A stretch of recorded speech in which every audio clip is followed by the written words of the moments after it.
ang benepisyo ng makikipagtalik ka sa iyong partner.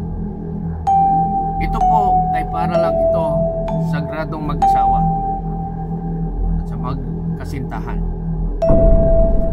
Mapapanood natin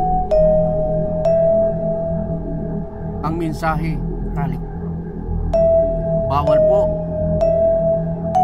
ang hindi magkasintahan dito. Panoorin po natin. Meron palang benepisyo ang pagtatalik o pagkokontak.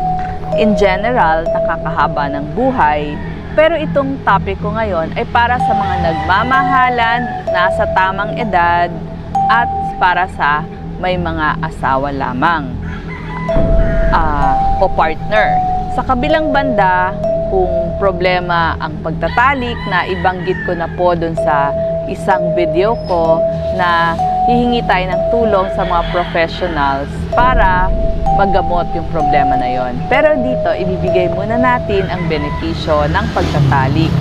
Una sa lahat sa mga kababaihan, tumutulong para mas basa o hindi tuyo yung puwerta.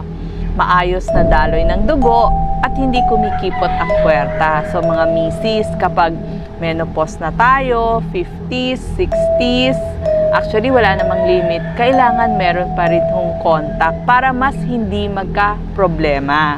Kasi doon nga pumapasok yung dyspareunia o yung problema sa pagtatalik kapag hindi na nakikipag-contact. Number 2, ang pagtatalik ay parang ehersisyo. Ito, ehersisyo dun sa muscle ng puwerta para mapigilan yung ihi o maiwasan yung tinatawag na bladder incontinence o yung basta lumalabas na lamang yung ihi. So maganda, mas nagko-contact para mas hindi maging problema ito. Number 3, ang pagko-contact ay parang ehersisyo na kasi gumagamit ng 5 calories kada minuto at mas nagagamit halos lahat ng parte ng katawan o lahat ng muscle sa buong katawan. Number 4, nakakatulong ito sa mahabang pagtulog dahil naglalabas ng hormone na prolactin para ma-relax at mas antukin. Number 5, tumutulong itong makawala ng stress o anxiety o yung pagkabalisa. Kasi nga, nagiging mas malapit ka sa iyong partner, may yayakap sa iyo, mas sasaya ka din, at nakakatutulong ito sa self-esteem o pagpapahalaga sa sarili. Kasi naglalabas tayo ng hormones na endorphins at oxytocin. Ito yung mga feel-good hormones.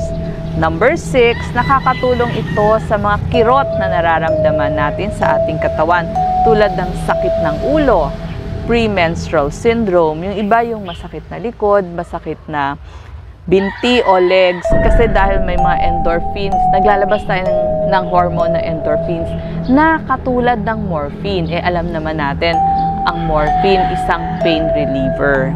Number 7, sa mga kalalakihan, yung ejaculation o yung paglalabas ay nakaka-prevent ng prostate cancer according po ito sa mga pag-aaral ng mga doktor. Number 8, nakakatulong sa magandang immune system kasi mas naglalabas ang immunoglobulin A o yung mga antibody na IgA. Number 9, ang pagtatalik ay maganda para sa ating mga puso. Doon sa mga walang chest pain at nakakaakyat pa ng hagdan. Kasi nga yung happy marriage, mahal, suportado ng asawa ay maganda sa puso. So, mapababae, malalaki, kailangan maging tapat tayo kay misis at pasayahin natin yung ating mga partners.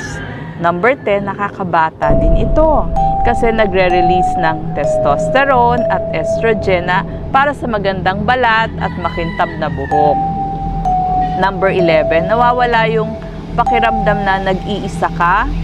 Alam mo na may nagmamahal sa'yo, may relasyon kayo, at kailangan ito para sa pagtagal ng pagsasama ng mga mag-asawa. So, wag tatanggalin ito kasi nakakatulong sa long happy marriage. Mas magbibigay din ito, kasi nagiging yung mga taong nasa matagal na relasyon, mas nagiging mapagbigay sa kanilang partner, at nagkakaroon ng pagpapahalaga sa kanila at mas mapagpasalamat ka rin kasi magkasama pa kayo eh.